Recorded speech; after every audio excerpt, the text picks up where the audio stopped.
Good evening. Welcome to Albany City Council meeting, Wednesday, August 25th, 2021 at 6 p.m. I'd like to thank everyone for coming this evening and participating. I'd like to call the meeting to order and do the Pledge of Allegiance. Pledge allegiance to the flag of the United States of America and to the republic for which it stands, one nation under God, indivisible, with liberty and justice for all. Thank you all very much for participating in that. Can we have a roll call, please? And who's keeping it? I think Allison has it tonight. Thank you. This is Mary. Mary has it? Okay, thank you, Mary. Thank you. I'm going to call roll call now, please. Counselor Matilda Novak.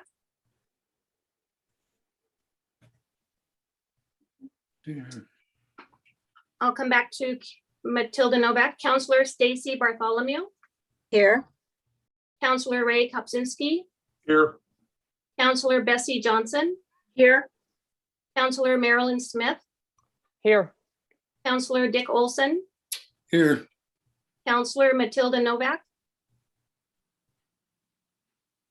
Can somebody send her a text, see if she can get in? She's normally pretty good about getting in. I can take care of that. Thank you so much, Counselor. So we'll start off with a special recognition for our outgoing Human Resources Director, Danette Jamison. She served the city from July 9th, 1992 to the end of this month, August 31st, 2021. In recognition of Danette's 29 years of faithful service to the city of Albany, her outstanding leadership and dedication to collaborative human resources, principles, and practices helped ensure that Albany's workforce embodies the city's mission, vision, and values. Her dedication to service, commitment to excellence, and skills in personnel management and labor relations were a great value to the city of Albany, and we're all truly thankful for her service. Peter, would you please share you shared it. Thank you very much. And if you would be so kind as to walk over to her desk and present that to her, I would greatly appreciate it. Thank you, Danette. Everybody say thank you to Danette. Thank you. Thank you, Danette. Thanks, Danette. Thanks, Danette. We'd much rather do this in person than that, but Yeah. with the strange circumstances we have going on right now, we felt it prudent to do it this way. But we do appreciate your service, the things you've done for the city, and I sincerely appreciate your counsel and guidance and education that I've received since being elected in 2018. Yeah. Thank you so much. It's been a wonderful 29 years. I feel very blessed to have been part of this organization. Okay. 29 years, you must have been 20 when you started. 12 years old, you said? There you go. I was 25 years old. My 25-year-old self Oh, had wow. no idea that I would stay this long. Mayor, A lot of water under the bridge. Yes. Mayor, if Well you, done. Mayor, if Well you don't done. mind, if you would let me make a few comments here. Yes, I respect so, Peter. Go ahead. I regret that we can't do this in person. I really do. But this is our chance to publicly recognize Danette on the occasion of her retirement. And, you know, we often say that people are our most valuable resource, and they are. We're a service organization, and we provide service through our people. And Danette has spent her career in human resources, though it sounds like an early part of her career, she actually provided some support to the city council. Because she was so intimately involved in the most important of our investments for such a long time, her impact here at the city of Albany will be felt for a long time. In the 4 years that I've been fortunate to work with her, to work for the city, I've also had the good fortune of working with Danette. And in this past year and a half, her support in crafting policies to address this extremely challenging and perpetually changing health and safety environment was essential to our ability to provide continuity of operations and look after the health and safety of our customers and our employees. In the course of preparing for this, I came across a letter that was written by one Steve Bryant in July of 1997 on the occasion of her 5 years with the city. It says, "I'm sure it won't come as any surprise that I'm writing to congratulate you on your 5th anniversary. It's been a real pleasure working with you. Your laughter is infectious. You always have a positive attitude about any job that we ask you to do, and you're well liked by your coworkers. It's been exciting to watch you grow over the years. I've appreciated your professionalism and commitment to excellent work on the council agenda and briefs over the years, and I know you're doing a fine job in your new position.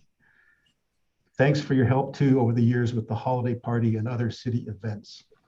So this goes to show how the length and the breadth of what Danette has been involved in. You know, there's nothing in her record. I haven't been able to find her 10th or 15th anniversary. I don't know what that says about your performance, Danette, but I do have a letter from David Shaw for the 20 and 25 years. I won't read those just to keep it brief, but I am sad that I won't have the opportunity to write you a letter on the occasion of your 30th anniversary, but I echo the sentiments in Steve Bryant's letter. I'm very grateful that I've been able to learn from you and that you've done so much to help us, the city, weather the storm. And in fact, because of the people who make up our team, we're also positioned to weather future storms. And on behalf of all the staff, thank you. I know that Josie, Henry, and Molly, and probably Robert will enjoy seeing you more often. And I'm sure you'll enjoy shedding some of the heavy load you've been carrying. We're going to miss you, but we all wish you nothing but the best in the next chapter of your life. And thank you, Mayor. Thank you very much, Peter. And Danette, again, from all of us, we wish you the best going forward. And we'd love for you to drop in from time to time and have a cup of coffee with us. Please do. You know I will. Thank you. Thank you. We're going to hold you to that. Thank you. Yeah. So next up, now that that hard work is done, we need to get to the agenda. Business from the public. Business from the public is for persons wishing to address the council. Speakers will be limited to 3 minutes unless extended by the mayor. Councilors should hold their comments until business from the council. All written material has been forwarded to the councilors and entered into the public record. Instructions for getting copies of the public records is on the city website under business from the public. The following persons submitted items for the record. All materials have been forwarded to the council. Tony Bedford and C. Jeffrey Evans. The following persons have signed up to speak. Marie Lasso, please forgive me if I pronounce this incorrectly. Marie Lasso from Corrales, Mercedes Strobride from Albany, Tony Bedford from Albany, and Kim Katarius from Albany. I would ask if you're speaking about the same topic that you pick a spokesperson, and I will allow them 5 minutes to speak on behalf of the group. But to have 4 people speak on the same topic would be inappropriate at this time. So I'd appreciate if you do that. So please, the first person to speak would be Marie Lasso. If I'm pronouncing it wrong, I apologize. Please turn on your camera and introduce yourself and tell us why you're here to speak with us. Good evening. Can you hear me okay? Yes. Yes. So I am here tonight as representation for Tony Bedford, and we had sort of worked out that we each had 3 minutes and sort of boiled down what we were going to say to 3 minutes each. And I think we're both talking about the same topic, but touching on different pieces of it. So tonight I was hoping to address some amendments to the building codes rules and how that's relevant to her situation. But she would speak more about her proposal to the council. We would appreciate if you'd allow us to speak in that way. So let me, so just a second, let me ask my counsel. Counsel, are you comfortable with Ms. Bedford having 3 minutes? I need nods. Yes. Yeah. Yes. So Marie, go ahead and take your 3 minutes. Go to 3 minutes, please. And then we'll do 3 minutes for Ms. Tony Bedford. Is that cool? Okay, sounds good. Just a second. Okay, How do you pronounce your last name? sure. It's Lawasso. Lawasso, thank you. Yes. So Matt, you're bringing the clock back up? Thank you. You better not give me like 38 minutes. It's going to take a second because I pivoted quickly to 5 and now I have to go back to 3. So Okay. You might just want to keep track on your device. Okay, I'll do that right now. Give me a second. I'll start the clock. Thank you. And I appreciate your ask, Lawasso, Ms. Lawasso. Yeah, I appreciate you giving us both time. We'll set this up. Go for it. Okay, so I am here tonight, as I said, as representation for Tony Bedford, who is the owner of Bedford Learning Programs, who will be speaking after me. Ms. Bedford has been told by Albany City staff member Jonathan Balkema that she needs to install a sprinkler system in a single-family home she recently purchased in order to use that home as a childcare facility. This sprinkler rule is new. I would like to review it with the council. Ms. Bedford will then share more about the home she is hoping to use as a childcare facility and the measures she is going to take to ensure the home is safe for children. Together, we hope to demonstrate to the council, as the highest authority within city government, that installing a sprinkler system is impractical and Ms. Bedford's alternate fire safety measures will not create an unsafe or dangerous condition regarding fire and life safety. Effective April 1st, 2021, the Building Codes Division adopted Oregon Residential Specialty Code, or ORSC 2021, which amended certain Oregon administrative rules from Chapter 918. The code now requires automatic residential fire sprinkler systems when locating a new childcare facility in a residential dwelling. Under the new rule, the local building official is authorized to waive requirements or otherwise approve fire safety alternatives for a space. Ms. Bedford included a copy of the new language in her packet sent to council earlier today. The pertinent language appears in ORSC 2021, Chapter 1, Section R101.2.1 regarding application. It says, consistent with discretionary decision-making powers granted to building officials, a building official may take any action, including but not limited to waiving a requirement, modifying a requirement, and/or accepting an alternate method to requirements of the state building code. Further, in Section R104.10 regarding modifications, it says where there are, quote, practical difficulties involved in carrying out the provisions of this code, the building official shall have the authority to grant modifications for individual cases.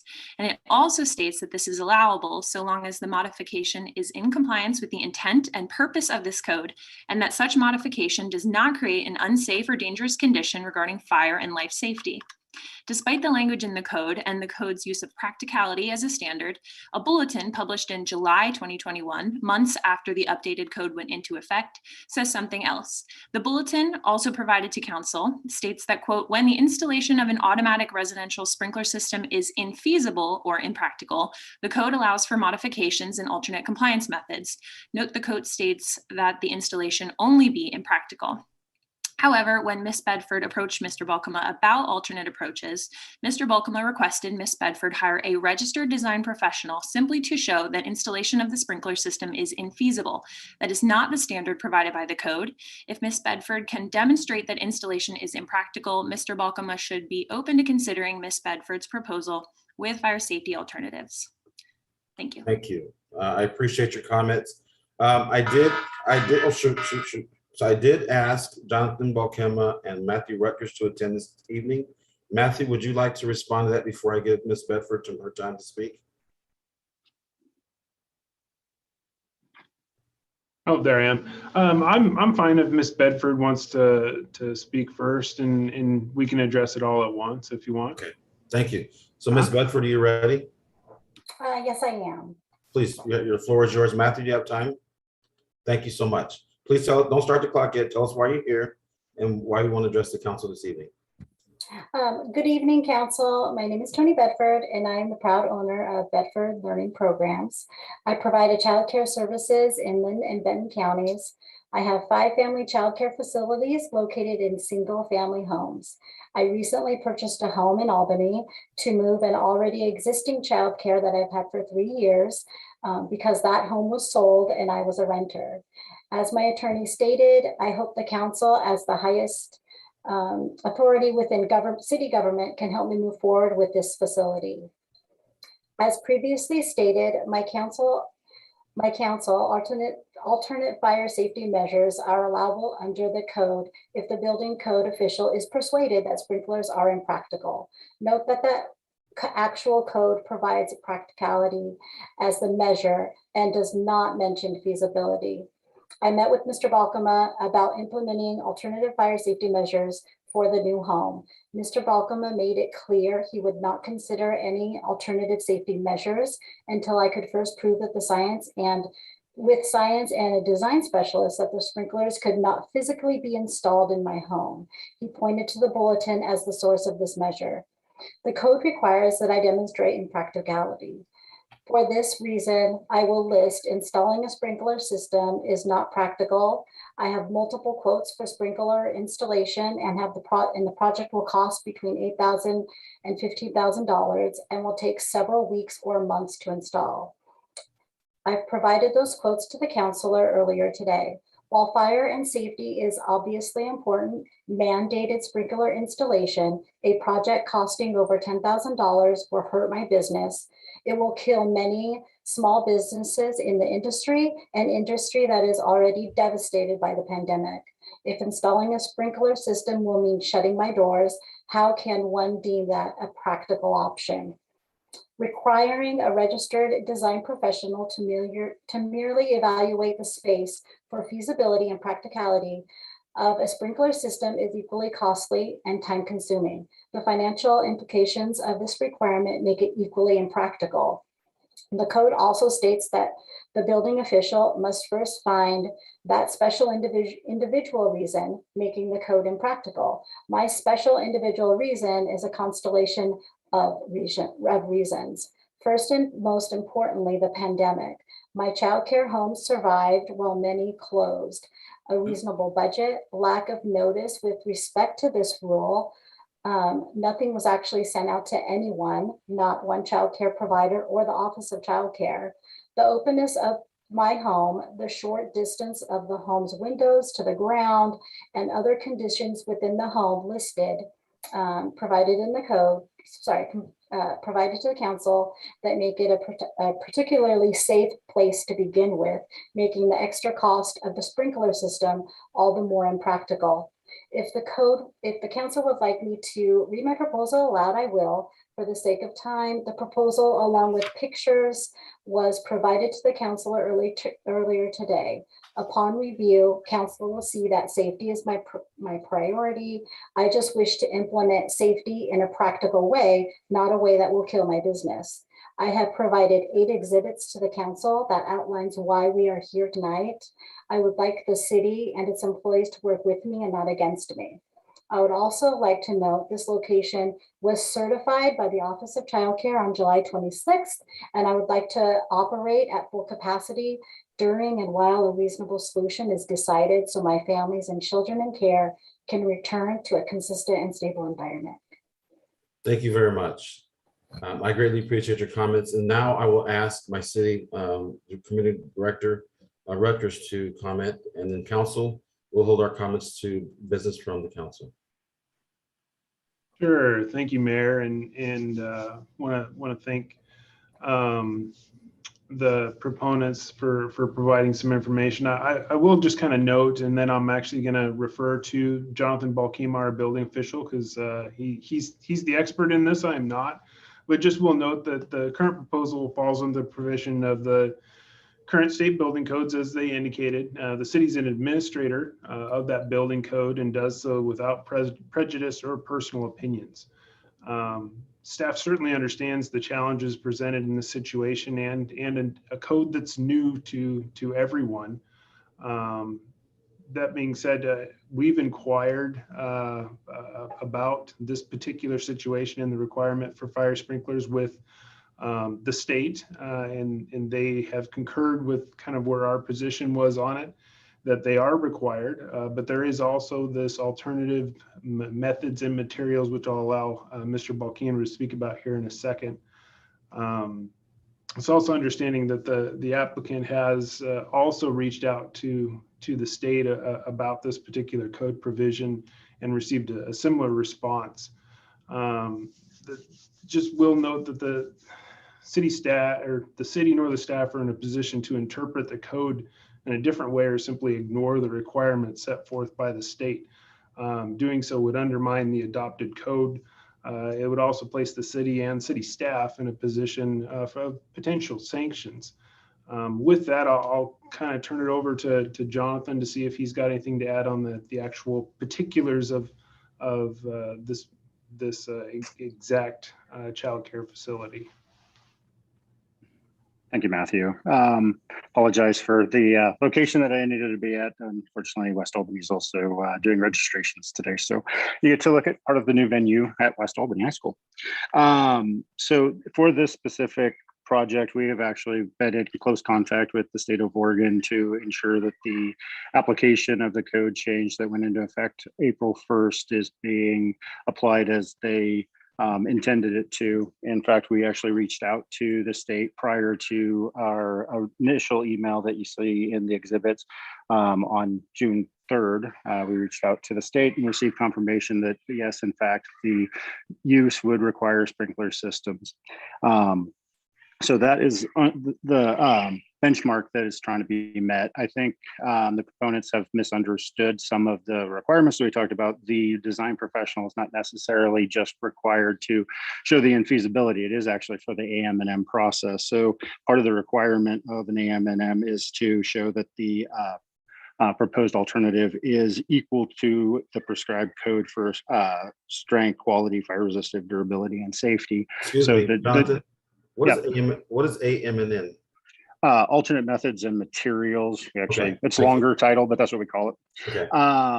So basically a different approach. The angle that they're using is modification, which generally is not the appropriate provision for what they're proposing, because there's not actually a technical infeasibility. They're wanting to do something other than what the code would allow. The modification, the waiving is really more intended for, especially using this current circumstance, there is not water at that residence. So we have to look at some other modification to meet the intent of the code. The alternate method, the path that the state has prescribed in their technical bulletin, which we are obligated to follow, guidance from the state of Oregon. They are the ones that put forward the wording that's out of the alternate method. And they also have sadly said that, you know, the proposal, just like a normal AM&M process, needs to come from the applicant. And I know the applicant or the proponents today did provide you guys with the proposal. This was the first time, sorry, losing an earbud, the first time that we've actually seen that proposal. All the previous discussions were, you know, asking staff to tell them what they needed to do. But the AM&M and the requirement for the design professional is to show the equivalency. Unfortunately, with the move from the building code about 2009 to require sprinklers, there's been a fair amount of data showing the effectiveness of sprinklers, the responsiveness of sprinklers. So it is their responsibility under the building code to demonstrate and provide that demonstration that what they're proposing is equivalent. And that's why that element is required as confirmed with the state of Oregon. Okay, thank you very much, Jonathan. Matthew, you have anything else for us?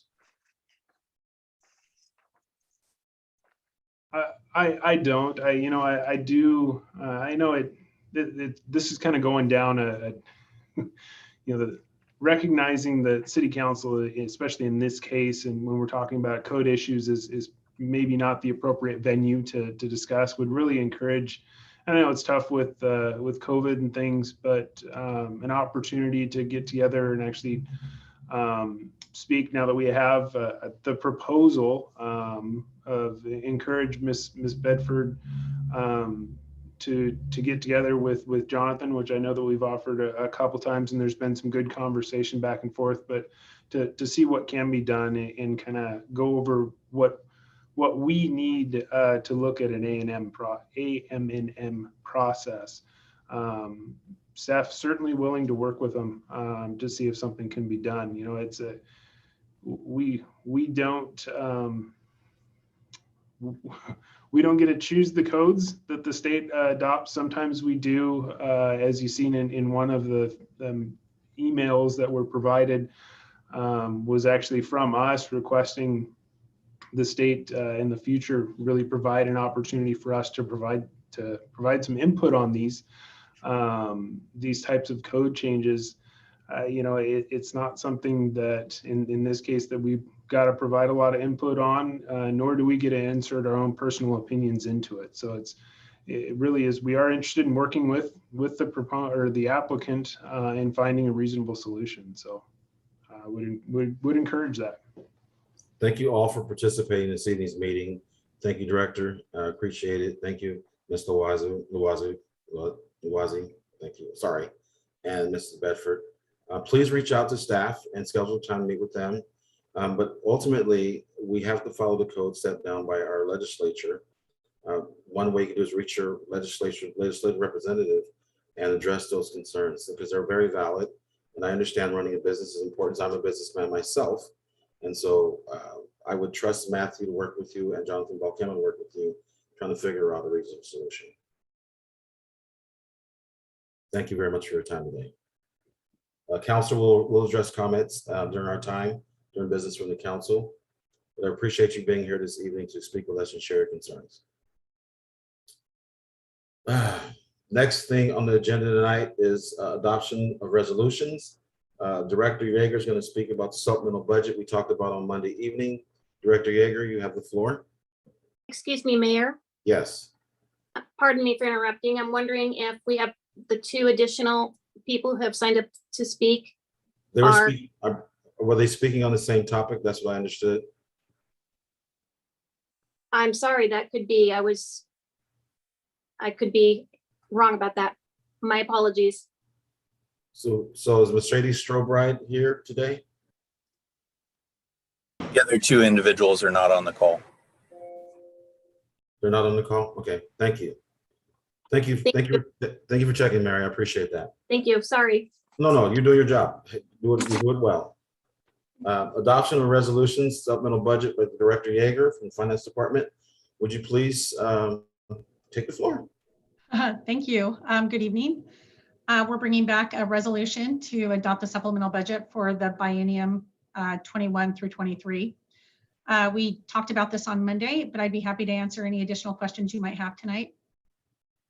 Council, do you have any questions for Director Yeager? So would the council like to make a motion? I move we adopt the resolution, approve a resolution adopting a supplemental budget for biennium 2021-2023. Do I have a second? Second. All those in favor say aye. Aye. Aye. Those opposed say no. Flipped it up on you. Okay, thank you. Sound like motion passes. Thank you. You everything you need, Mary? I guess so. Special numbers B on that adoption of resolution, special procurement of video footage, ICMA TV. City Manager Peter Troten is going to speak to us. Is on page 21 through 24.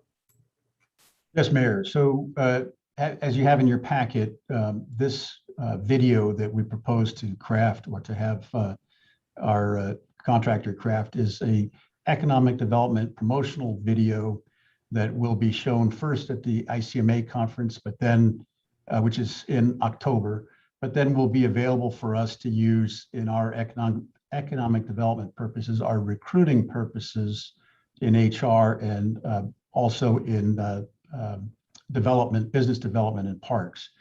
So it's a professionally developed effort in which we propose to interview you, Mayor, several of the businesses in town, including Lazarus 3D, Stack Hip, and a few others. And until this morning, I don't say tragically, but unfortunately, we were also going to include footage of the Art and Air Festival as a signature event for the city of Albany. As it is, we may be able to use historical footage of that event for the video. And Matt Harrington is running the lead on this with the producer. And again, the reason that we're asking for this authorization is because it is with one company doing this.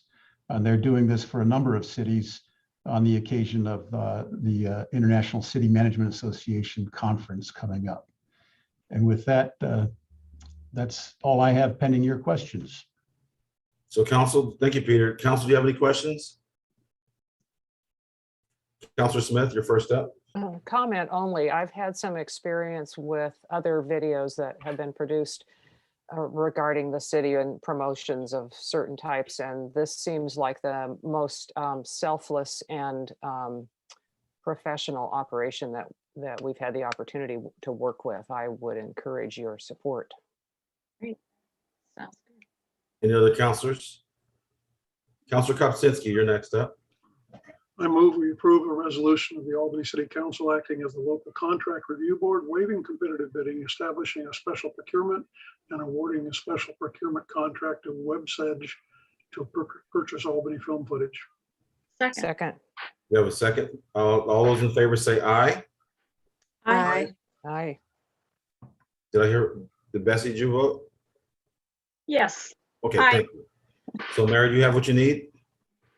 I do, thank you. And may I let you know, Mayor Johnson, that there is folks from Business from the Public that are on Zoom now. We had a little bit of an issue with the link, so I apologize for that, but we now have Mercedes Strobridge Okay, I see that. is online and ready to speak. So Mrs. Strobridge, can you please turn your camera on? What topic can you please introduce yourself and tell us what would you like to speak about? Hi, I am so sorry. I don't know why I thought 6:30 and then the link. The dandelion with the sprinklers. I assume if you guys already talked about that part. Yes. Okay. And I can still have my 3 minutes. Is that okay? Yes, you can. Okay, awesome, thank you. I think I wanted to just share what it's been like for our family personally. When we joined Dandelion, when my son was 1.5, so 2.5 years ago, I looked everywhere and it was the only place I felt comfortable sending my kids. I trust Tony with both of my kids completely, so I know that she would never put them in harm's way, and I'm just really disappointed that the city has made this such a difficult and stressful time in a time that's already been really difficult and stressful in the middle of a pandemic. Wes, please stop. My son Wes here definitely has a really hard time with change. And so we spent a lot of time talking to him about the move and going to a new location. And then to have all that change was extremely stressful. And it's been a lot. And, you know, my husband and I both work full time, and to just feel like things are uncertain, it's just really stressful right now.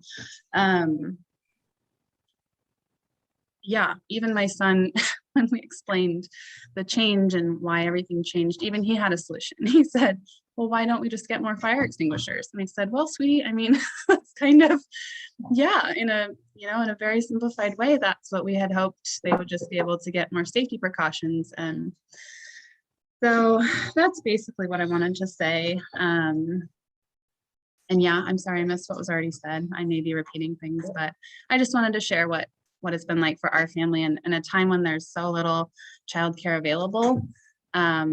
I just hate to see any more, what I would say is like an unnecessary stressor put on the situation. You know, the kids aren't staying there overnight. So like, I don't feel unsafe with there not being sprinklers there. I know their teachers watch them very closely. I know, it's okay.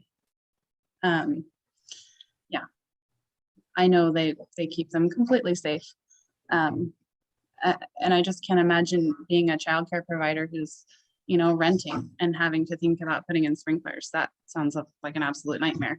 And I think we should just be uplifting the people who are doing such a great service for our community and not making it harder for them right now if they're, you know, doing all the other things to keep the kids safe. Do you want to say anything?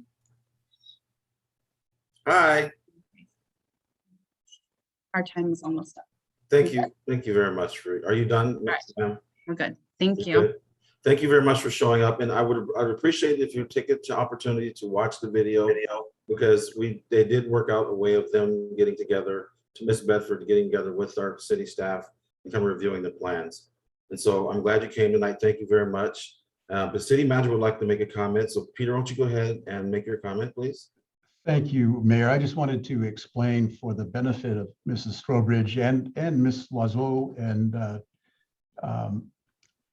Mrs. Bedford as well, that there seems to be a little bit of a misperception in that there's a perception that the council can actually do something about this legislation. The council can't do anything about it. As Matthew explained in the beginning, we operate, our building official operates or administers the code under the auspices of the state. So if you want changes to the code, it's the state legislature that you need to lobby for that, as the mayor pointed out. But approaching the council with an issue like this is a little more than just an exercise in communication about a problem. There's nothing that the council can do about it. And I have to also point out that staff have gone to great lengths. You know, Matthew is the community development director, but he's also responsible for economic development. And we understand the importance of small business to our city, and especially of childcare to the city. And it is in as short a supply as it is. So if there's any way to help, they certainly do that. But you have to understand that we have to administer the code as it's written and under their auspices, and seek their approval for waivers that we propose to make. Thank you for the time, Mayor. Thank you very much, Peter. And thank you, Mrs. Strobridge, for showing up this evening and sharing your concerns. So next item on the agenda is on the adoption resolutions, item B, special procurement of video. We did that already. Item C, number 5, with approval of agreement. Item A is intergovernmental agreement with OSU, or Oregon State University, and Albany Police Department to provide sworn police services. Chief Marsha Harnden will be here to speak for us tonight. Good evening, Mayor and Council. This should be a quick one. This is seeking your approval of an intergovernmental agreement between the City of Albany and the Oregon State University to provide additional law enforcement and traffic services for large-scale events, in particular their football games. As you recall, Oregon State Police used to handle the policing for Oregon State University. That contract ended. OSU has its own police department. And so they have asked many of their regional partners to assist with these large events because they simply don't have the staffing to do so.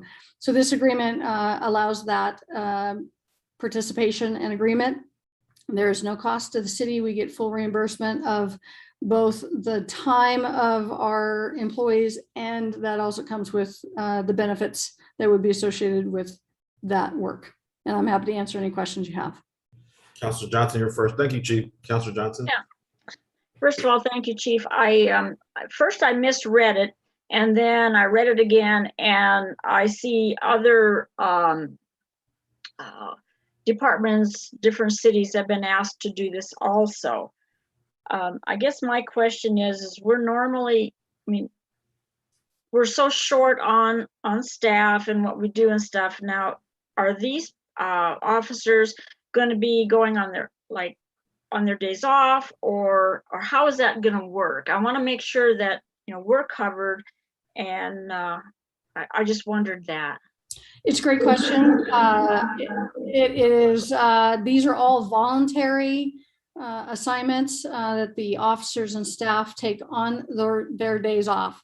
Okay. The only potential impact is there is a coverage separate with the SWAT team, and they'll need sufficient resources to take care of that. That's run through the sheriff's office. There's going to be an agreement in place that could pull from our existing resources. All we would do is backfill those with overtime and still bill the university for that overtime. Okay. My first thought was, who wouldn't want to go to a Beaver game? Even they're outside, it'd still be an exciting thing. So if we could do it, I've got faith in you, and that your department, that it'll be handled. So thank you. You're welcome. There's just so you know, this is not an unusual thing. Many universities, we saw it up north in Seattle, where the universities up there had to have these agreements in place to support the large events. And so this is not unusual. The agreement was drafted off of language that's in place with the University of Oregon and Springfield and Eugene as well. So what you're seeing is fairly common agreement. Great, thank you. So, Mike, thank you very much. Any other councilors have questions? I do have one question. I'll go last. Anybody else have questions? So, Chief, only question I have is regarding, I'm an insurance guy, so I have to ask. So if one of these officers take one of these volunteer assignments, is the university's insurance going to cover them if there's an injury or issue, or is our insurance going to bear the brunt of that? They are acting on behalf of the city of Bellevue in cooperation. So all the benefits that would normally go to cover them if they're acting on behalf of the city, we seek reimbursement for the city, but our insurance, if there's an injury, would come back through our own insurance and HR and that. So that's why when we put this agreement together, it was vetted through our HR folks as well as legal and CIS and SAFE and so on and so forth. So we would have recourse if something were to happen to our officers to go after that money. That's what Correct. I'm hearing. Correct. Excellent. That's all I need to hear. On insurance guy, chiming out. So any other counselors have questions? So would a counselor like to make a motion in support of this? I would move that Oh, wait, we I think adopt. Marilyn had, just a minute, excuse me. I'm sorry. Oh, you don't, nothing? Okay, sorry about that. Go ahead, counselor. Okay, I would move that we adopt a resolution authorizing execution of an intergovernmental agreement with Oregon State University for law enforcement services. Second. We have a second. All those in favor say aye. Aye. All those opposed say no. Motion passes. City Clerk, do you have what you need? Yes, thank you. Excellent. Adoption of the item 6 on the agenda is adoption of a consent calendar. Does anybody have any comments to make? Counselor Smith?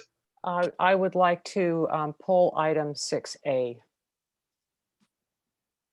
That's my appointment to the Airport Commission. I need to do some further thinking about that. Okay, thank you. So we have a motion to approve?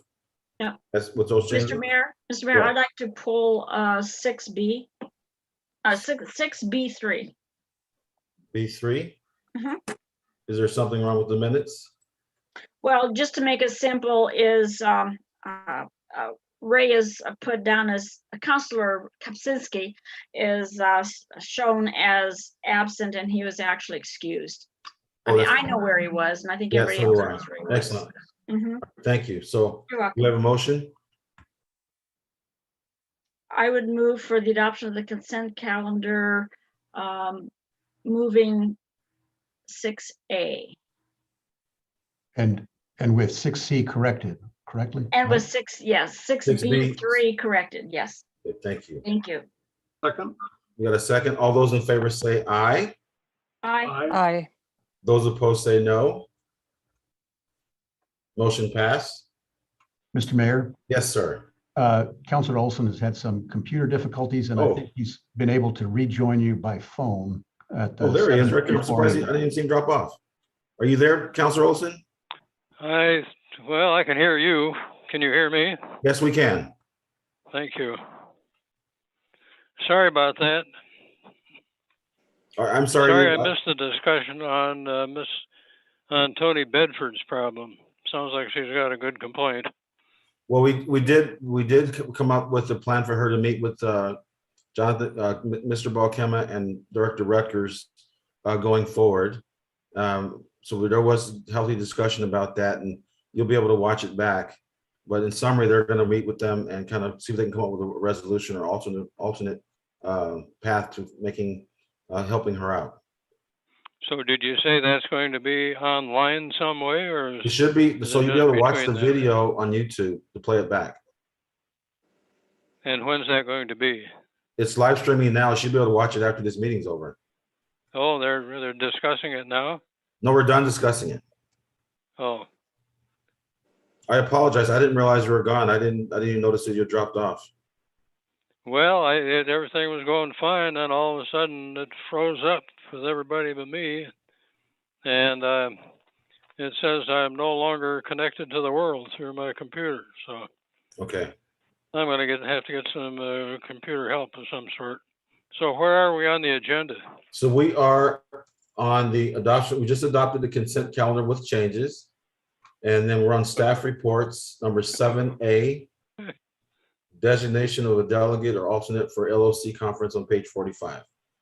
Boy, I missed all the meeting, haven't I? Almost. Thank you, Mayor. Sorry about that, Councilor Olson. Next time Well, I I'll am pay too. closer attention. Yeah, thank you. Oh. Thanks for your patience. Councilor Johnson, you have something? I do. Did I miss something?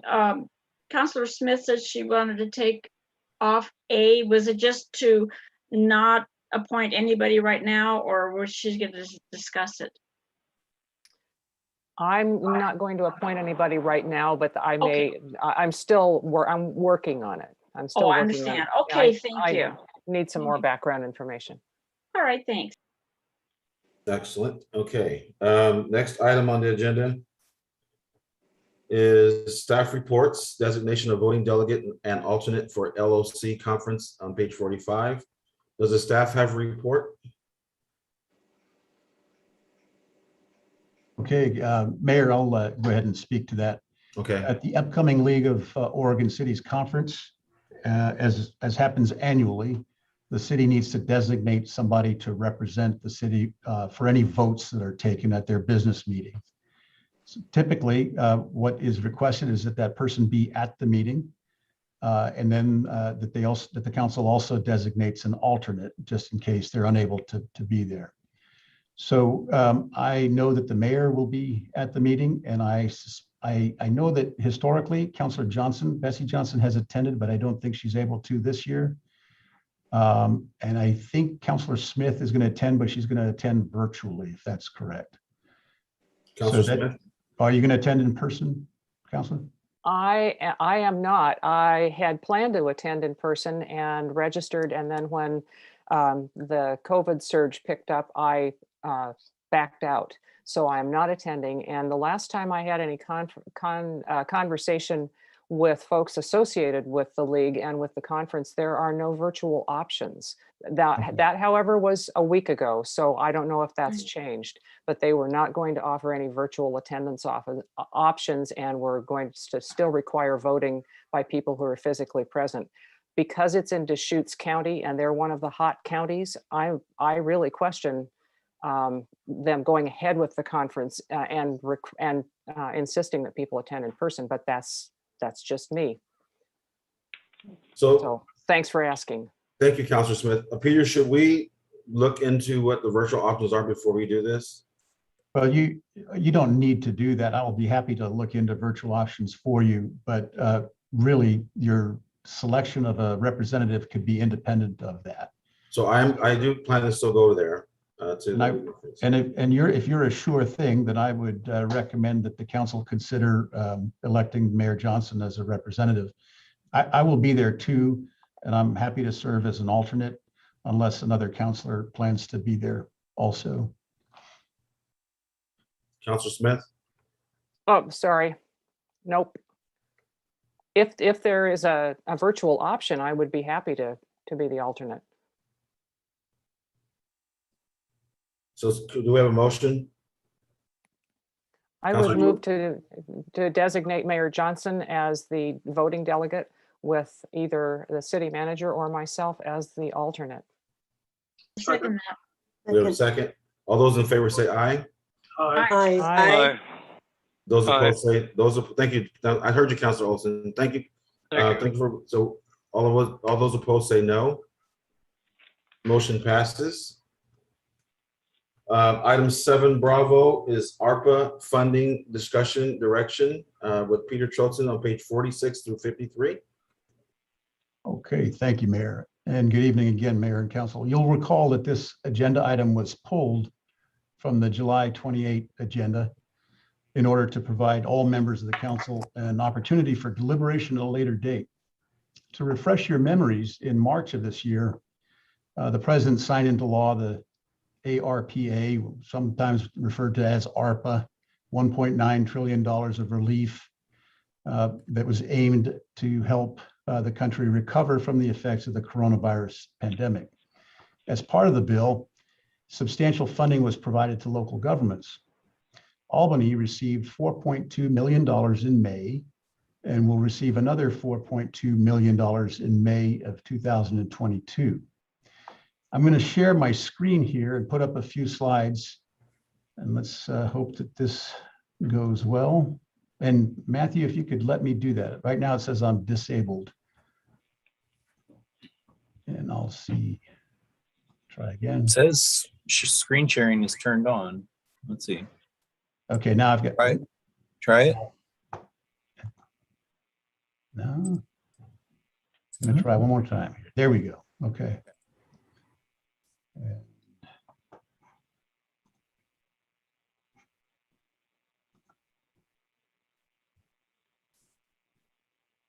Do you have that screen?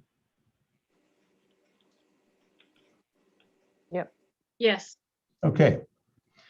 So U.S. Treasury guidance indicates that funds that we received can be used to support public health expenditures by funding COVID-19 mitigation efforts, medical expenses, behavioral health care, certain public health and safety staff. Going down the list, it can also be used to address negative economic impacts caused by the public health emergency. And here they include economic harms to workers, to households, to small businesses, impacted industries, and the public sector. It can be used to replace lost public sector revenue, using the funding to provide government services to the extent of the reduction in revenue experienced due to the pandemic. But I'm going to talk about the formula a little later. There's a formula the Treasury uses, which when we plug our losses into that formula, we're no longer eligible. And the key to that is that we are not a sales tax state. So the 48 other states that are sales tax states, they suffered big losses immediately in revenue. The funds can also be used to provide premium pay for essential workers, offering support to those who have borne and will bear the greatest health risks because of their service in critical infrastructure sectors. And they can be used to invest in water, sewer, and broadband infrastructure, making necessary investments to improve access to clean drinking water or to support vital wastewater and stormwater infrastructure, and to expand access to broadband internet. Let me see if I can move my screen over one. Okay. So in May of 2021, to engage the community on the use of these funds, we asked 26 Albany residents to review 15 proposed projects and provide their ranking of the merit of these projects. We provided a staff evaluation of each project against the following 4 criteria. Timeline. Can the project be completed by the deadline? Does it yield recurring savings? How much of to what extent will the investment save future operating costs? And to what extent will it help avoid long-term operating costs? Assistance to citizens. How much of our community will benefit from the return on investment? And to what extent will marginalized communities benefit? And finally, how it promotes long-term economic development. Does the investment stimulate or leverage private investment?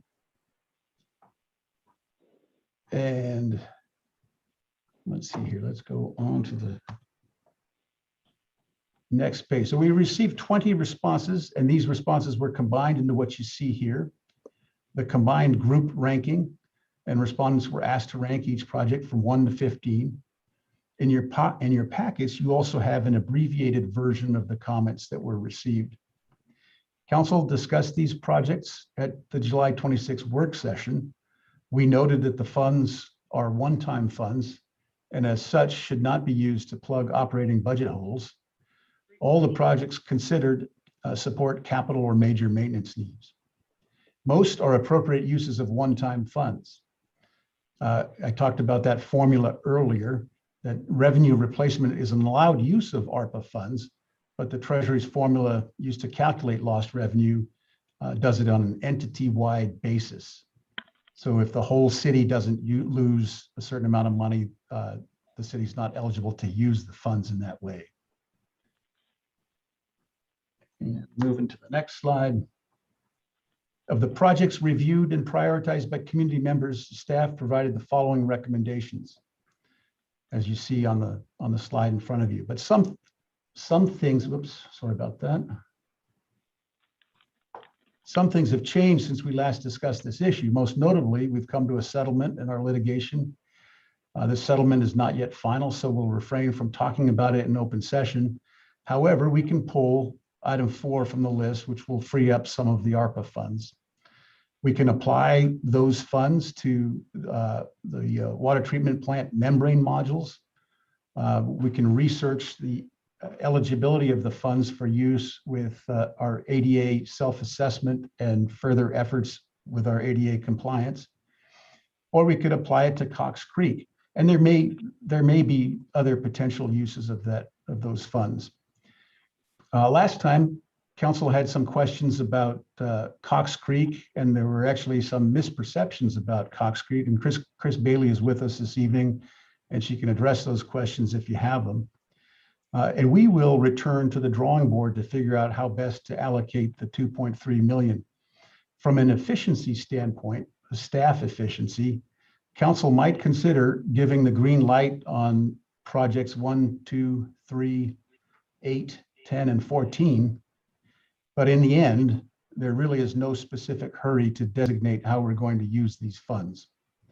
So subject to your questions, that concludes my presentation. And I'll stop this. Thank you, City Manager. Council, any questions for the City Manager? I have some concerns myself, so I'll wait for you guys to go first. Councilor Olson. Oh, thank you. We're back. Councilor Olson. Somehow I got reconnected. Must be an act of God. But are we going to get to ask about these other items that are in the agenda? For instance, item 9 on page 51, capitalized COVID pilot businesses with forgivable loans or grant funds. And I'm wondering, did you say earlier that that doesn't count because we don't get taxes from them, or is that available for discussion? Item 9 on the sheet. So Councilor Olson, I would like to say something before we get started on this long discussion. I propose that we go back at this based on what we've heard about the settlement agreement. We should go back. I don't think we should address this tonight. I think we should take some more time to revisit the list based on what we just heard from the City Manager. I think that we have new information. We can't discuss it publicly yet, but we have new information. And I still have my reservations about Cox Creek, that, giving over half the money to one project when we have so many things that we could be doing with that money. For people, Cox Creek, what I understand is for the future, but those people will benefit from the pains that people that suffered through the last 18 months of COVID.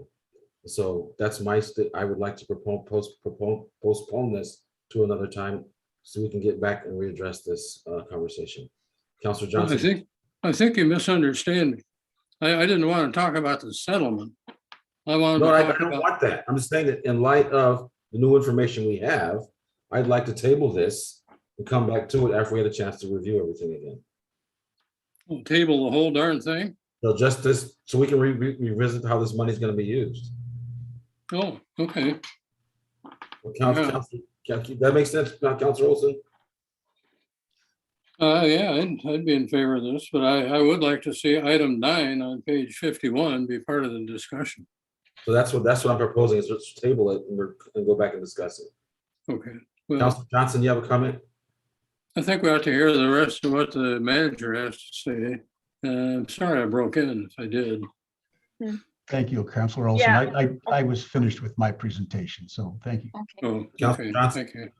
Yeah, I was gonna say, I'm okay with postponing it, putting it off and stuff, because that was one of my questions, is how the settlement was gonna affect different things. I just want to make one comment that I think, because it is so important, and we found that with our schools and city, that anything we can do to upgrade the broadband, anything to do with internet, we need to do it, because that is very important when something like this happens. So I'm okay with just postponing it. Mayor, maybe you could give some consideration to what I propose. When you look at the items number 1 and 2, and I can share that screen again, those have to do with our cybersecurity posture. And if you could approve a partial list from this list, that would be helpful. Okay, thank you, Peter. Councilor Kopczynski. Let me put down my hand. I'm definitely not in favor of tabling the whole thing. People need to understand that we have another half of all of this money coming in again. So I strongly concur with the city manager suggesting that we approve the items that are on the list now, minus the composting issue. That does free up some more money for some additional things, but I don't think we should just throw the whole thing out without approving the first portion of it, since we have the opportunity to then layer on other different opportunities that are still on that list. So I believe that we should continue the way it is. I'm strongly in favor of the Cox Creek Interceptor, simply because there is no way we're going to be able to stop population growth, and we have to plan for that. And I think that's critical, and this is one critical portion of that infrastructure to do that. So I'm all in favor of the Cox Creek Interceptor, and I'm not in favor of tabling the whole thing for further discussion. Thank you, Councilor. Councilor Smith? I would second everything that Councilor Kopczynski just said. Any other councilor? Councilor Olson?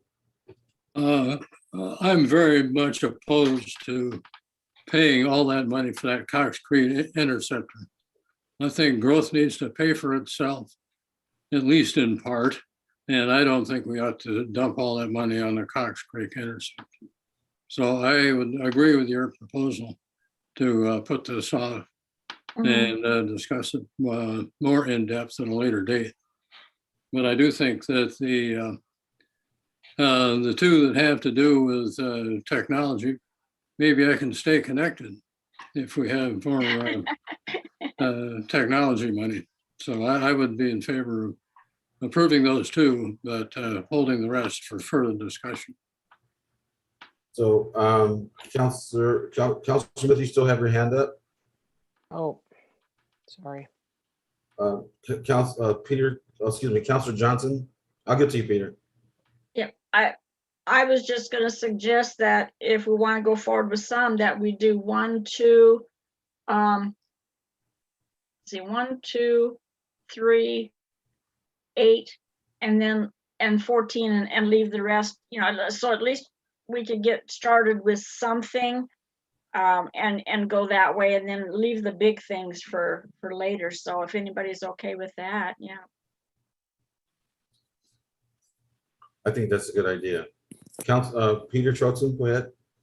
Mayor, may I yield to Councilor Bartholomew and then Councilor Bartholomew. Thank you. I don't know if you can see my little hand up in the corner. That's very light. Yes. So I was like, I've been waiting for a while. I actually, until Bessie spoke, I was going to share some things. I was going to share what she proposed. Sorry, Councilor Johnson proposed. And so I'm in agreement with that, so that we can have the discussion on the things that we have disagreements about. Thank you, Councilor Bartholomew. Peter Trotzen, please. Thank you, Mr. Mayor. And so if I understand correctly, what I've generally heard is items 1, 2, 3, 8, and 14. Correct. So another way of saying that is just remove items 4 and 10.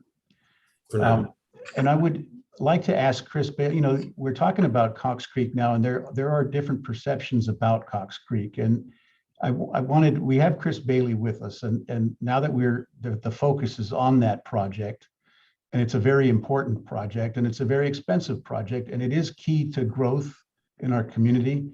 And as such, it's key to housing affordability in our community. So I would ask Chris to talk a little bit about it and answer your questions, if that's all right with you, Mayor. Sure, it is.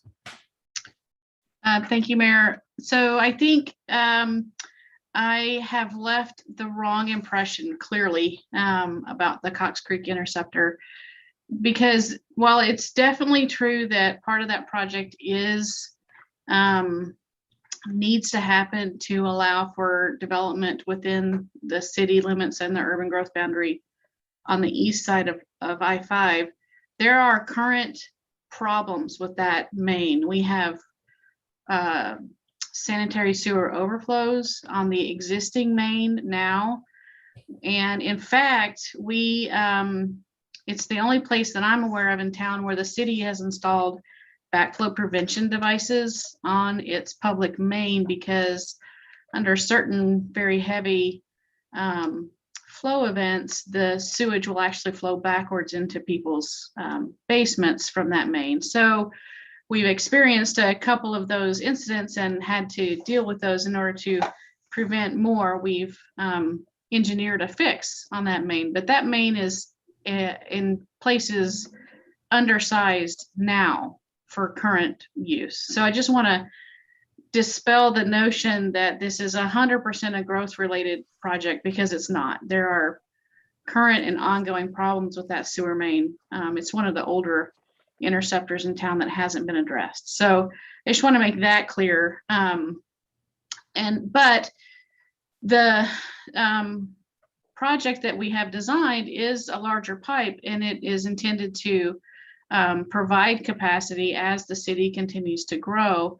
And this is one part of town where we have room and land with it remaining within the city limits for, a decent amount of growth. And so the way these projects work, for those who aren't familiar, is we look at the pipe and we calculate what capacity of the improvement is related to current use and what capacity is related to future growth. And the future growth capacity could be paid for by SDCs that we've collected.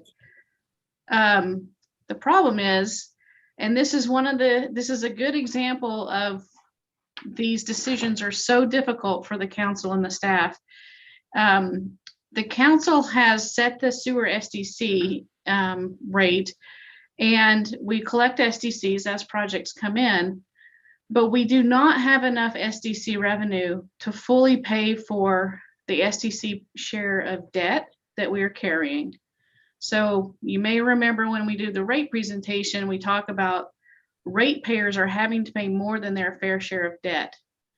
So we're using 100% of the SDC revenue that we have to pay its portion of debt. That leaves virtually no SDC money left to pay for its share of capital projects. So one way or the other, this project is going to affect ratepayers. So it has to be done. The project has to be done. And ratepayers are going to pay for this project one way or the other, because we're not collecting enough SDC revenue to fully pay SDC's share of this project. I'll stop there if there's any questions, and I'm more than happy to pause this discussion and do it in a work session if you'd like, but I'll stop there. Thank you, Director. I have two hands up. Matilda, Councilor Novak was first. Councilor Novak. Thank you. I just want to say thank you to Director Bailey, because I was going to ask for a review of the Cox Creek Interceptor project that was mentioned before. She did talk about it, and I needed to hear it again. So that helps me a lot, given that people are going to pay for this one way or another. I would just as soon have these government funds take some of that burden potentially off the backs of people who are burdened enough. And so I just want to make it publicly known that I'm in favor of that. I'm in favor of that money being put toward the Cox Creek Interceptor project. And again, thank you, Director Bailey. Thank you, Councilor Novak. Thank you very much. Thank you. Councilor Olson, go ahead. Yeah, no, I'm afraid my hand signal thing, that icon doesn't work, so. I can see it up there. But the question I've got is, are the flooding basements on this side of the freeway or on the other side of the freeway? They're on this side of the freeway. That's what I thought. So do we need to extend the Cox Creek Interceptor clear past the airport, clear past Timberland Park and all that? Well, the flooding in the basements? The pipe already, well, I guess I should maybe make sure I have the project map. The pipe already goes to the freeway and and underneath the airport and to Price Road. So let me just make sure I'm pulling up my map here to make sure I'm not going to give you bad information. Yeah, so that interceptor already goes all the way to Timberland Park and receives flow from both the north and the south of Price Road. So it sort of cuts right through the middle of Price Road, and there are mains that connect on both sides. So it's already receiving flow from the east side of the freeway, and then carrying that to the west. And then, you know, as it goes along, it picks up more and more. And when it gets to about the curve going around the Swan Lake area is where we have the problem. So what we need is a bigger pipe going up to about the Swan Lake and maybe up toward the freeway. But the bigger pipe does not have to go clear past the airport or past the park property, does it? To stop the basement flooding. If our only goal were to stop the basement flooding, that would probably be okay. But what you are proposing is putting a slightly bigger pipe on this side of the freeway up to the freeway just to stop the basement flooding, and then No, that's not what I'm proposing. Oh, I'm proposing put in the big pipe, but you don't have to do the whole thing. Put in half of the big thing. well, you could, but yes, that you could do that, but you're just it doesn't address the problems on the upstream end of that pipe. So that's true. But it costs a lot less. And I guess to your point, I think the way we've approached this problem is by chunking it up into sections. So the next two phases are actually going to do that, get the pipe around Swan Lakes and to the edge of the freeway. And then the next phase after that would go under the freeway and then under the airport. So we would do that as one phase of the next phases of the project. So what you're proposing here, where we spend these funds, you're proposing more than the first phase. The next phase is budgeted for this current fiscal year. And let me pull up my project map. It is going to, we've already done the first phase of expansion, which has gotten from the treatment plant to Waverly Lake. The next phase, which we already have budgeted for this year, is going from Waverly Lake to the end of like North Shore Drive. What we're proposing here is to fund the next two phases, which would go from North Shore Drive all the way underneath the freeway. And then even after that, there's remaining phases that are beyond what these funds can pay for. So this is I understand. It's a huge project. Yeah. Thank you, Director. Thank you. Thank you. So for me, this information I wish we had a few weeks ago, but I would still like to delay on that until we find out about the other fee, the settlement coming out. And then we readdress it in 2 weeks. Is that something we should do? I'd like to do that. I'd appreciate the council's support on that. So I would think that getting the things done we talked about would be great, but I would like to have more conversation with Director Bailey and the city manager about the Cox Creek and then the potential opportunities with the settlement. I agree. Okay, thank you, Mayor. I think what I've heard is a general consensus, and maybe you can confirm or deny for me that items 1, 2, 3, and 8 and 14 are okay. Yes, that's what I heard. I didn't hear consensus on taking 10 off the table. I think what I heard the mayor ask me and Chris to do was to come back in a couple of weeks with a further discussion about Cox Creek Interceptor and also about use of settlement funds for composting. Yeah. Is that correct, Mayor? Yes. Okay. Councilor Olson? Yeah, I would still like to ask about item 9 on the full list of things here. Is that something we can discuss? Well, if the council would like, when we come back in a couple of weeks, we'll include some discussion on that. And that, for all of you, council or stand by. Item 9 was COVID business forgivable loans and grant fund. Is that correct, Councilor Olson? Yes. Okay.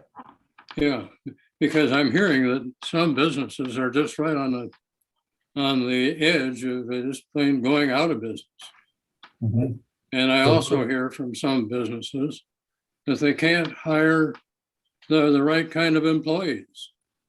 And I'm wondering, is it kosher to give some kind of funds to train younger employees to do some of the jobs that apparently nobody wants to do at this point? Because I hear two things. One, that older employees that have the training don't want to do them. And then there are younger people who aren't trained and aren't fit to employ. So is there a solution to that problem that we can help with? And that is in not terms of training people. Right, and that's not an easy solution to come up with. Certainly the city's not in the, has no training program for vocational jobs, but we'll come back in 2 weeks and address that item number 9, along with the items that the mayor wanted to address. Okay, thank you. Thank you, Councilor Olson. Thank you, Peter. Councilor Johnson? Yeah, I guess my question was if we were going to go through with this, but then also before we meet the next time, I went through the list and I have other numbers that I have some questions about. So maybe we could go ahead and forward those to the city manager and, the different numbers and whatever, so that we could discuss it. Because I agree with Councilor Olson. I mean, we have businesses that are in trouble. And if we can help them in any way, I think that's one of the reasons that we're getting this money. And so if that's okay, if we need a motion to go through with the numbers that we said we're going to go through with, and then go ahead and start maybe forwarding some questions and stuff about the other numbers. Is that what we're looking at? That's what I. Okay, so in that case, I would make, okay, I've got to get back to my page. I would move that we go ahead, the council goes ahead and provides the funding for number 1, 2, 3, 8, and 14, and that we go forward with questions about others. And just a comment was that the improvements in the parks, as I said at the beginning, are very important. It's a one-time thing that you could fix and it would benefit everybody. So I'll leave it at that. Do I have a second? I'll second it. Okay. All those in favor say aye. Aye. Aye. Hold my nose and say aye. Ditto. I love you guys. All those opposed say no. Motion passes. Okay. You get everything you need, city clerk? Perfect. Next up on the agenda is going to be business from the council. So council, remember, we didn't get an opportunity to discuss the daycare with the people that were here. If you have comments, it'd be a good time to bring it up now as we get started. So on the first, on my screen, I see Councilor Olson first. So you have any comments, Councilor Olson? Well, I'm sorry to say that I missed the discussion, but I did have questions I wanted to ask. And according to one of the estimates that Ms. Bedford got about putting in sprinklers in her house, the contractor said that it would take a 2-inch line. And I'm wondering, does that mean it's a 2-inch water meter? And city manager said probably not, but I'm wondering if there's any engineering people here that can comment on that. And if it's a 2-inch water meter, what does that do to our fee that we have just levied? I think it takes it well above the $9 per month that we're presently charging. So, Mr. Mayor, I is know. anybody there that can answer what the price, what the monthly charge would be for a 2-inch meter? Councilor Olson, I'm going to ask the city manager to chime in. I noticed that Jonathan Balkema has turned his camera on, so I think that's in preparation for answering that question. All right, go ahead, Jonathan. Mr. Mayor, Councilor Olson, I can answer your question a little bit for you. So typically the size of the water service and the water meter aren't the same. In preparation for today, I actually reached out to one of the contractors who recently just did a retro installation. And what they have determined, because of the change in materials, a lot of the materials we use nowadays for water services are what they refer to as PEX pipe, which uses an inside pipe diameter instead of an external pipe diameter of the PVC style pipes. So they've just found that they require that 2-inch for that element, but the water meter itself generally still stays a 1 or a 1¼ inch meter. So a 1-inch meter connected to a 2-inch pipe? Correct. Doesn't sound very reasonable. The reason behind that is we end up with friction loss with the pipe itself. So it's to make sure they have the right amount of flow and the right amount of pressure. Are the Bedfords living in this house, or are they using the house as a business? That's one of the parts that we'll be trying to explore with them as we meet further with them. The previous guidance that we gave them, the provision that they're trying to use requires the previous dwelling, it sounds like, to retain some type of residency. From their proposal, it appears that they're looking at not having a residence, which unfortunately changes the dynamics of the code requirements also. So they would not need sprinklers if it was not a residence? If it wasn't a residence, then they may still need sprinklers, but they would actually be converting that single family house over into a commercial structure, which then causes different challenges that they'd have to work through. Okay. Maybe you can answer this question about sprinklers. If I know when I'm cooking, and I don't do that much cooking being single, but sometimes there's enough fumes to set off my smoke alarms. Now, if I had a sprinkled house, would it set sprinklers off all over the house in that situation? No, that would it just sprinkle the kitchen? So the sprinklers going off across the entire structure that you see in the TVs is not in most cases. There are a couple installation methods where you may decide to douse an entire area, but the way the sprinkler systems actually work is each head has a specific temperature rating that until that head hits the specific temperature rating, it doesn't release. So in a 13D system, which is what we use for single family houses, say it's 135-degree head, until that head hits 135 degrees, it won't go off. The ideal situation is only 1 to 2 heads ever initiate. So in your case, if you had an actual kitchen fire, hopefully that single head or a second head would engage to suppress the fire, give you the opportunity to get out of the building. Okay, well, I thought they'd probably come up with something more high tech than those meltable things on the sprinkler head. Well, it's good to hear that, because I can see the sprinklers going off and just demolishing the house.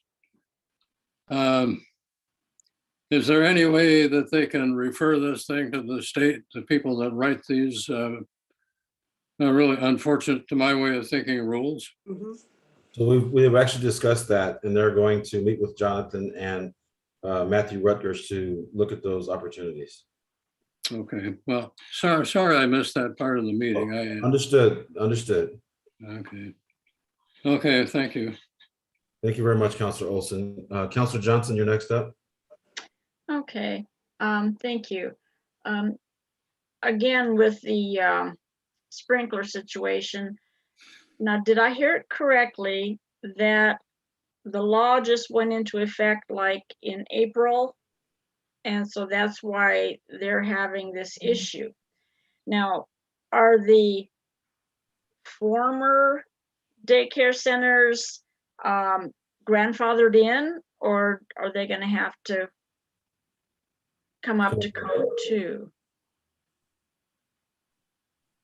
I can answer that, Mr. Mayor, if you'd like. Please. So the state actually put out a second technical bulletin, and they may not have referred to it as a technical bulletin. It's a new bulletin, I think is how they phrase it on their website, to re-clarify what the statute already says for our building codes, what our building codes actually already says. Existing structures that have a legal established things, the new codes never affect until they decide to make some type of an alteration.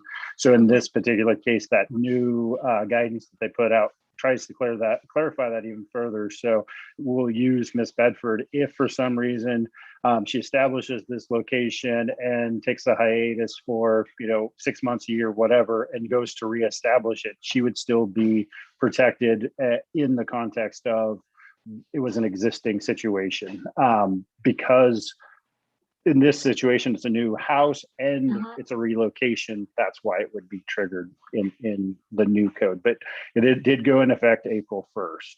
Okay. And then Matthew, just a minute. Sorry. I've got all my notes and I can't read my own writing. Join the club.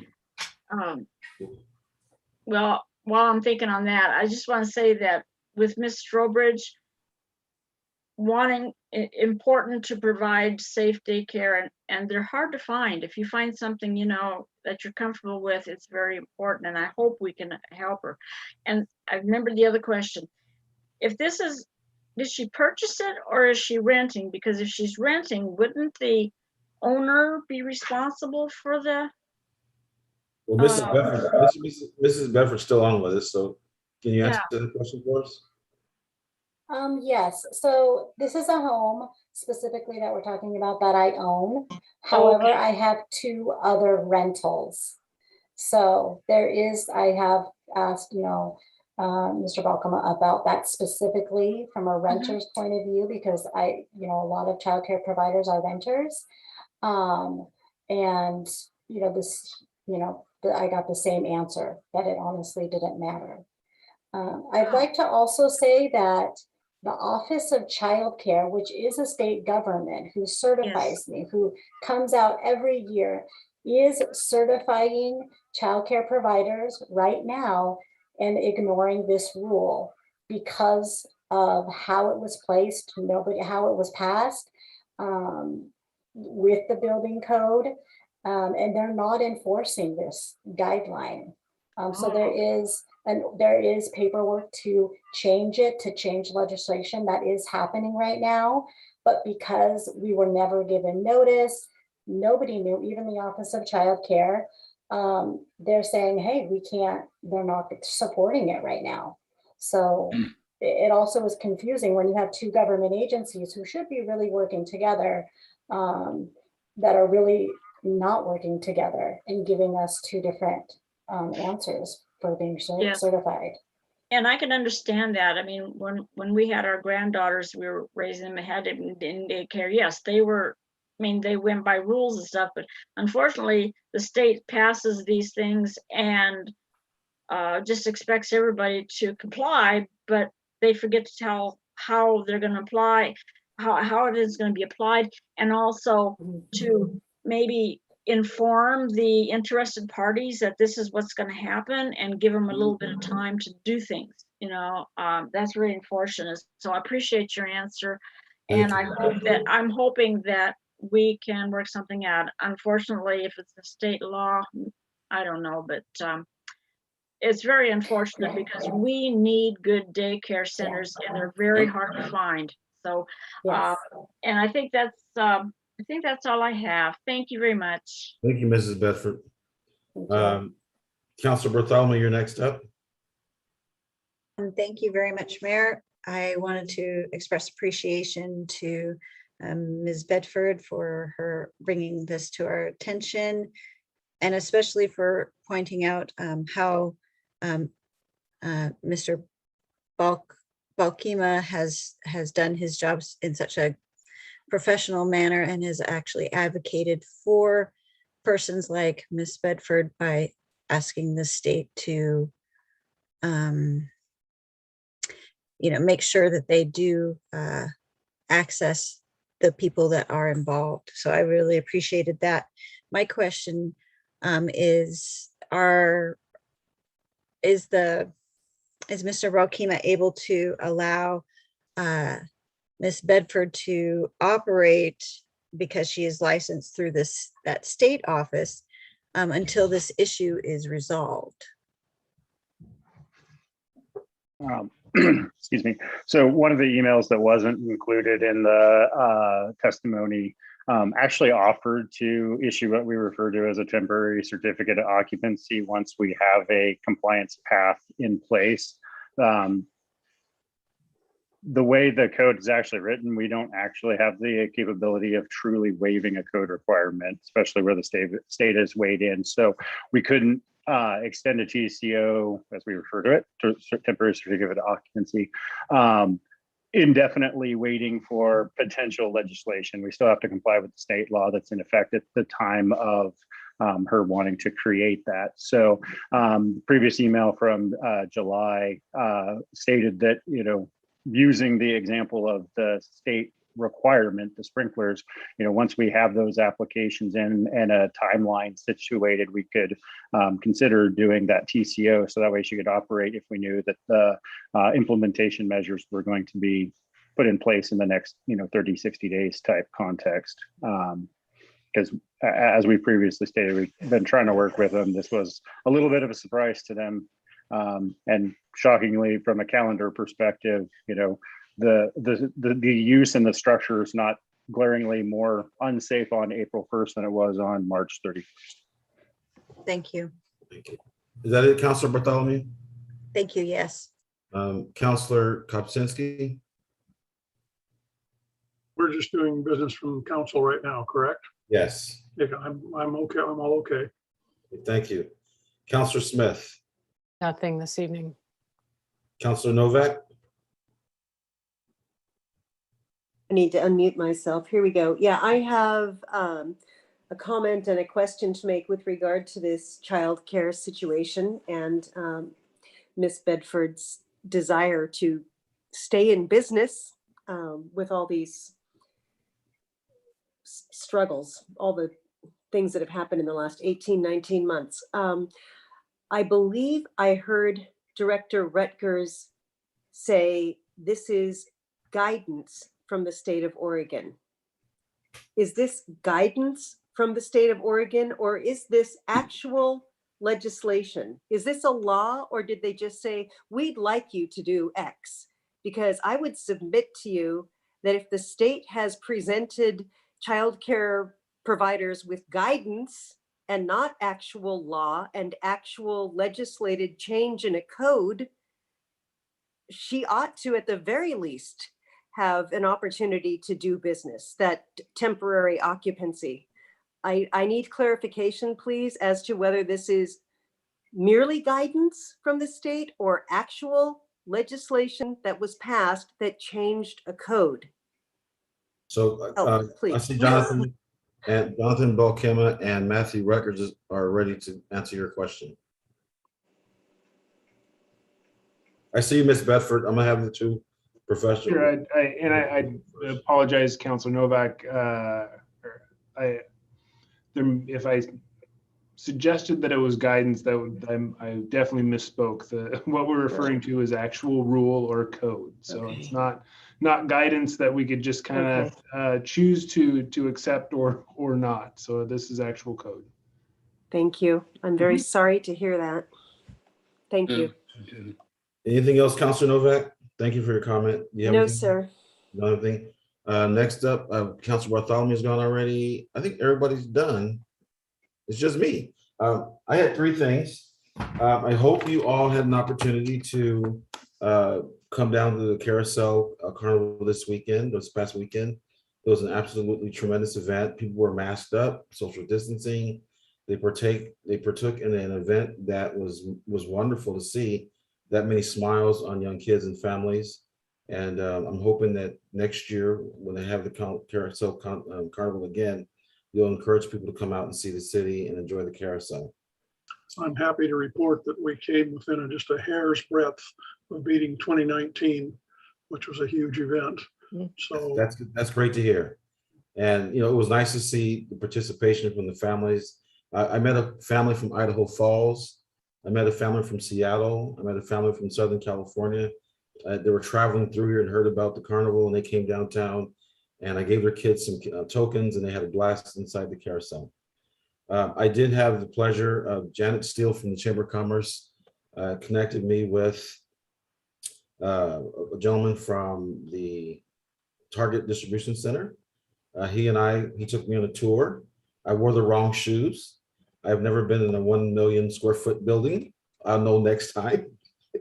Don't wear dress shoes to a 1 million square foot building. But it was a great tour. I did find out that they are hiring. They've hired 100 people in the last couple of days. One day was 102. They have plenty of opportunities for people to work different shifts. There's education benefits, and I'm doing a Target commercial because they need employees like the rest of the businesses in town that have reached out to us. So if you know any young folks or anyone that's looking for an opportunity, please have them contact Target. I've also been shown 2 emergency shelters that were created by people that live in town. One gentleman brought his to city council or the city hall and parked it out front and showed it to me. He's 90 years old. He saw the need for emergency sheltering, and it was quite an experience to meet this gentleman in front of City Hall. And we have another gentleman, an Albany resident, that designed a temporary shelter for emergency use and that lives here. And he got inspired. You saw the article in the paper. He was inspired by seeing 2 people sleeping under the bridge over by Knox Butte. And so people are thinking about other people and expanding the horizon. And so let's get behind people doing these kinds of things and help them lend advice, guidance.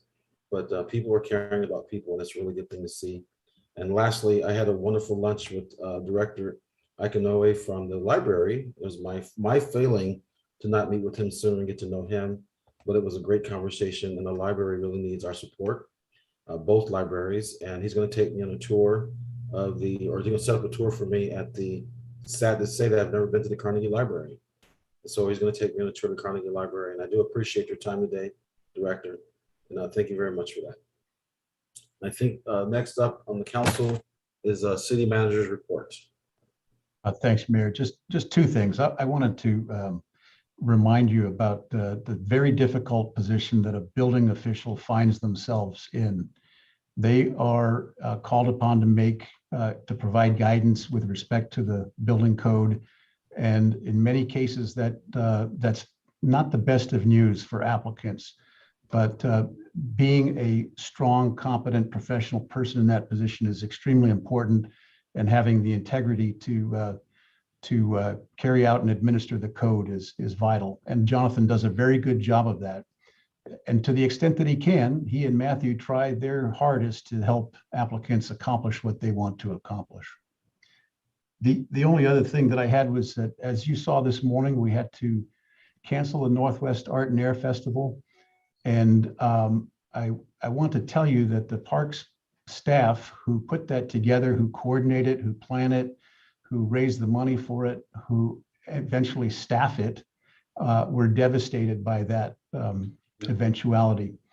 Well, actually, it wasn't an eventuality, but it happened. And from a risk management perspective, that it had to happen. As I mentioned to you in an email, our sponsors understand that, and they're supportive. And we are already looking forward to next year and having an even better event next year. So I'm sorry that had to be done, but I know that you all understand that. And Mr. Mayor, that's all I have. Thank you very much. Thank you very much. Thank you, Peter. Thank you, Chamber. Thank you, Council. Thank you, visitors and guests and directors, city staff. So our next meeting dates are Wednesday, September 8th at 2021 at 6 p.m. It's a regular meeting. We do not have a work session before that. Monday, September 20th at 2021 at 4 p.m. It's a work session. And then on Wednesday, September 22nd of 2021, we have a 6 p.m. regular meeting. And I thank you all for participating tonight in tonight's discussion. And I look forward to seeing you all again on the other side. So at this time, I'll adjourn the meeting.